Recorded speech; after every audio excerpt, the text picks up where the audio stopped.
वाजसन. सर्वांना अन्न देवणारा असा हा भगवंत आहे. तो प्राणी मात्राला 4 प्रकारांनी अन्न देतो. माणसांना देहासाठी जे अन्न लागते ते सुद्धा 4 प्रकारचे असते. पक्ष्यांसाठी तो चारा देतो. चकोरासाठी तो चंद्रकिरणांचे तेज देतो. माशांसाठी जलरूपाने अन्न देतो. तर योग्यांसाठी प्राणशक्ती देतो. परमात्मा ज्याला जे योग्य आहे अशा प्रकारचेच अन्न देतो, म्हणून तो वाजसन आहे. पुढील नाम आहे शृंगी. याचा संबंध मत्स्य अवताराशी आहे. प्रलयाचे वेळी याने मत्स्य अवतार धारण केला होता. तेव्हा त्याच्या मस्तकावर एक मोठे शृंग म्हणजे शिंग होते. त्या शिंगाला नाव बांधून पृथ्वीवरील मनु आणि सप्तऋषी तसेच अनेक प्रकारची बीजे यांचे रक्षण केले गेले. शृंग असलेला तो शृंगी. पुढील नाम आहे जयंत. सतत विजय होणारा. भगवंताचा आश्रय मिळाला की विजयच मिळतो. म्हणूनच संजयाने गीतेत सांगितले की यत्र योगेश्वर कृष्णो यत्र पार्थो धनुर्धरा तत्र शरीर विजय भूतीर ध्रुवा नीतीर मतिर्मम. जिकडे भगवंत आहे तिथे विजय निश्चित आहे, कारण की हा भगवंताचे एक नाव विजय असे सुद्धा आहे. सर्व विजयी. तो सर्वांना जिंकणारा आहे. तो नेहमी जयच मिळवतो. याने मन बुद्धी इत्यादी देह पातळीवरील शत्रूंना जिंकले आहे.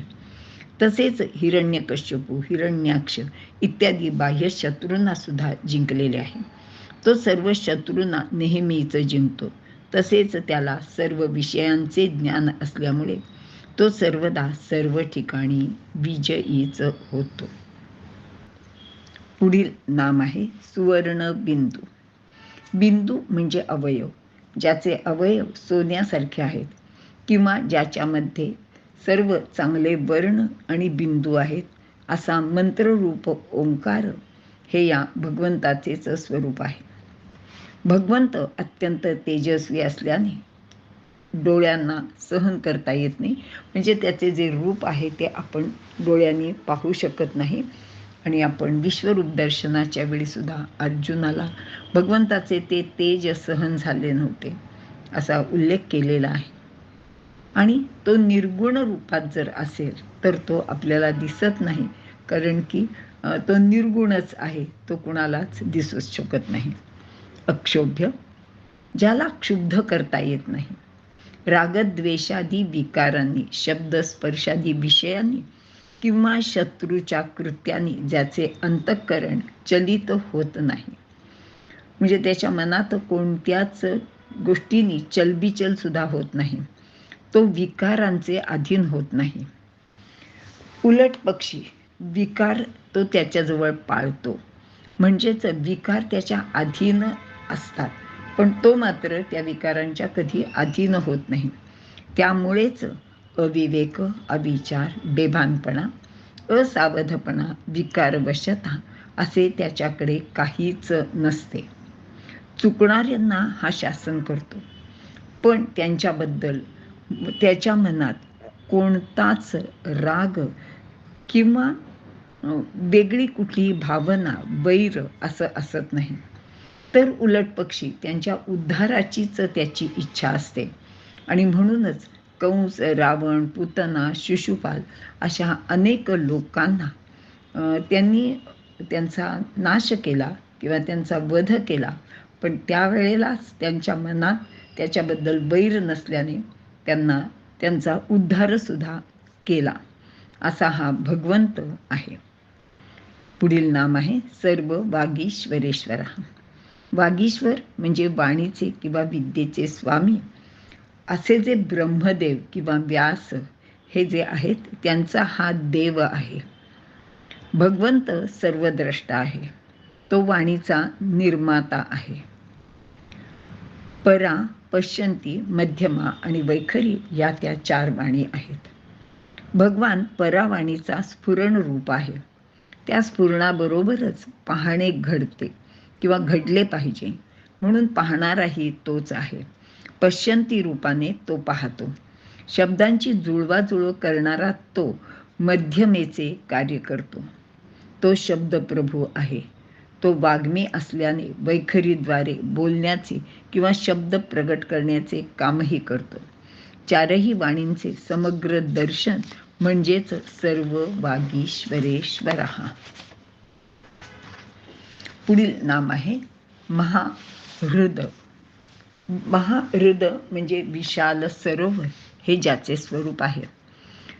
या सरोवरामध्ये जलक्रीडा करावी, त्याप्रमाणे भक्त, ज्ञानी, योगी याच्यामध्ये आनंदाने पोहत असतात. महाहृद याचा एक अर्थ अमृताचे सरोवर आहे. त्यामध्ये नारायणाचे सान्निध्य असते. त्यात पडले तरी सुद्धा माणूस मरत नाही, परमात्म्यात विरघळतो. आणि एक रामकृष्णांची आणि विवेकानंदांची सुंदर गोष्ट इथे सांगितली जाते ह्या निमित्ताने, की एकदा रामकृष्ण विवेकानंदांना म्हणाले की हे बघ, तुझ्या पुढे एक अमृताने भरलेला कुंभ ठेवला तर तू काय करशील रे? तर विवेकानंद म्हणाले की मी एका भुंग्याचं रूप घेईन, त्या कुंभाच्या काठावर बसेन आणि माझ्या सोंडेने ते अमृत प्राशन करेन. तेव्हा रामकृष्ण हसले आणि ते म्हणाले की अरे, तुझ्या पुढ्यात अमृताचा कुंभ आहे तर तू काठावर उभं राहून का ते पिशील? तू त्याच्यात पड ना, त्याच्यात बुचकळी मार आणि त्याच्यात आत जाऊन तू आनंद लूट, हवं तेवढं अमृत प्राशन कर, अगदी त्याच्यात डुबक्या मार. आणि असं जरी तू केलंस तरी त्याच्यात तू बुडून मरणार नाहीस. कारण का? कारण की ते अमृत आहे. अमृतात बुडल्यानंतर माणसाला मरण नसते.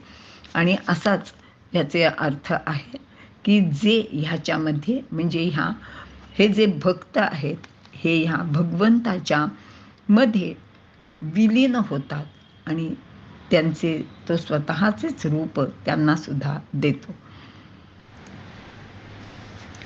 पुढील नाम आहे महागर्त.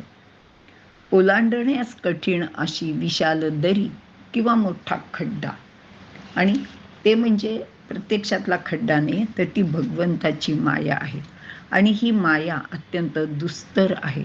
ती ओलांडून पलीकडे जाणे खूपच कठीण असते.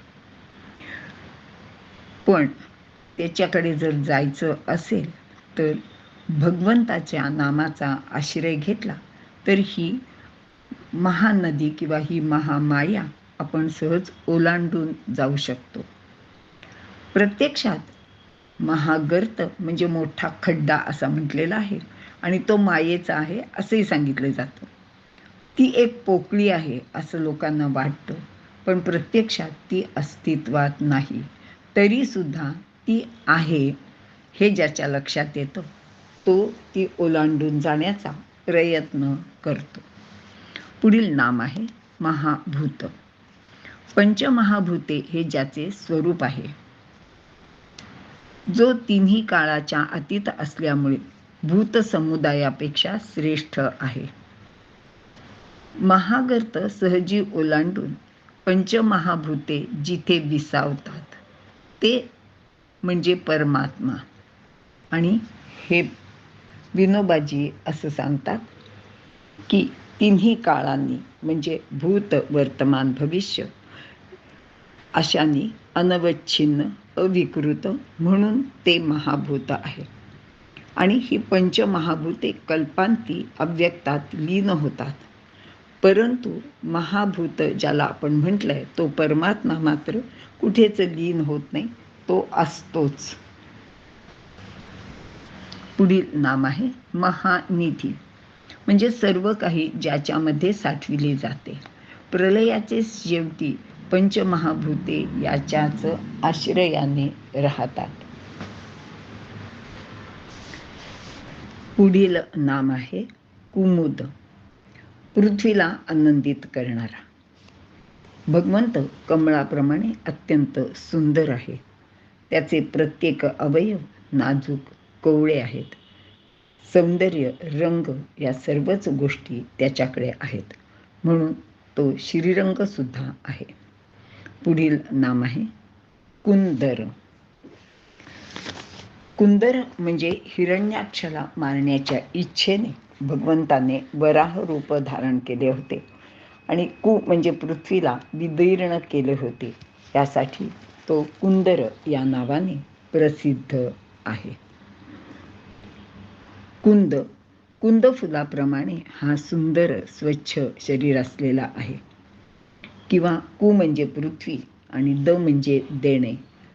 तर परशुरामाने कश्यपांना पृथ्वी दिली होती, त्या संदर्भात हे नाम त्याला मिळालेले आहे.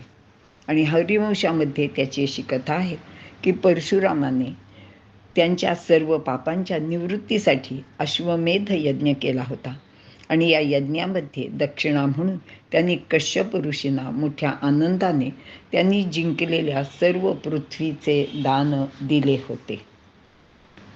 पुढील नाम आहे पर्जन्य. पृथ्वीवर समृद्धी आणणारा पाऊस हे ज्याचे स्वरूप आहे. तो पृथ्वीला नवसंजीवनी देणारा आहे. विनोबाजी सांगतात की हा पाऊस आपल्याला समतेची शिकवण देतो. कारण पाऊस गरिबांच्या शेतात पडतो, श्रीमंतांच्या शेतातही पडतो. तो दगडावर पडतो, समुद्रात पडतो, मातीवर पडतो, सर्वत्र तो बरसतच असतो. त्याच्याजवळ कोणताच भेदभाव नाही. तो समान भावाने सर्वांच्यावर प्रेम करतो. हे भगवंताच्याच कृपेचे लक्षण आहे. यात त्याच्या करुणेचे दर्शन आहे. करुणेशिवाय समाजाचे उत्थान होत नाही. ईश्वर सर्वांवर समान भावाने प्रेम करतात. ढग समुद्राकडून खारे पाणी घेतात आणि ते गोड करून परत देतात. याप्रमाणे समाजात श्रीमंतांनी बुद्धिमंतांनी असे केले पाहिजे की ते गरिबांकडून जे श्रम घेतात तर त्याचा मोबदला म्हणून त्यांना त्याच्याहून अधिक पटीत त्या गोष्टी म्हणजे त्यांचा मोबदला त्यांनी द्यायला हवा. मेघ हे प्रभूचेच रूप आहे. आकाशरूपी धनुष्यातून बाणवर्षा होते आहे. या बाणांनी काम, क्रोध, मोह, लोभ आदी सर्वांचेच छेदन होत आहे. भावनेने माणूस मोरासारखा जेव्हा आक्रोश करतो तेव्हा देव त्याच्यावर मेघवत कृपा करतो. भगवंताची आणि भगवंताची ही नेहमीचीच प्रक्रिया आहे. पावन म्हणजे पवित्र करणारा, शुद्ध करणारा, पाप नाहीसे करणारा. अनिल प्रेरणारहित किंवा जागृत. इल म्हणजे प्रेरणा दिल्यानंतर तो अलिप्त असतो. अर्जुनाला युद्धाच्या वेळी भगवंताने कुरुक्षेत्रावर युद्ध करण्याची प्रेरणाही दिली होती आणि शेवटी सर्व उपदेश केल्यानंतर त्यांनी त्याला सांगितले की तुला काय सांगायचं ते मी सांगितलंय, तुला युद्धाची प्रेरणा सुद्धा दिली आहे, पण तरी सुद्धा आता तुला जसं करायचं तसं तू कर, यथेच्छसी तथा कुरु. पुढील नाम आहे अमृतांश. अमृत ज्याचा अंश आहे किंवा अवतार रूपात तो अमृताचा म्हणजे ब्रह्माचा अंश आहे. अमृताचे सेवन करणारा किंवा ज्याची इच्छाच अमृत स्वरूप आहे. अमृत वपुः ज्याचे शरीर अमर आहे, अखंड अमृताचे प्राशन करणारा आहे. वपू म्हणजे विनाश नाही. अवतार घेतल्यानंतर स्वेच्छेने तो आवरून घेतो. आपल्याला माहिती आहे की श्रीरामाने शरयूत प्रवेश केला आणि ते दिसेनासे झाले. तर श्रीकृष्ण भगवान आकाशमार्गाने गेले होते, त्यावेळी तेजाचा एक प्रचंड गोल आकाशमार्गाने गेला होता. तेजाने आकाश भरून गेले, इतके की इतरांना डोळ्यांना काहीच दिसले नाही. असा हा अशरीरी अवतार असतो. सर्वज्ञ तो सर्व काही जाणणारा आहे. सगळ्यांच्या मनातलं तो जाणतो. सर्वतोमुख याला सर्वत्र मुखे असलेला. विश्वरूप दर्शनाच्या वेळी विराट रूपाला असंख्य मुखे होती. किंवा पुरुष सूक्तात सुद्धा याचे असेच वर्णन केलेले आहे की त्याला हजारो मुख आहेत, हजारो हात पाय, हजारो डोळे, असा हा सर्वतोमुख भगवंत आहे.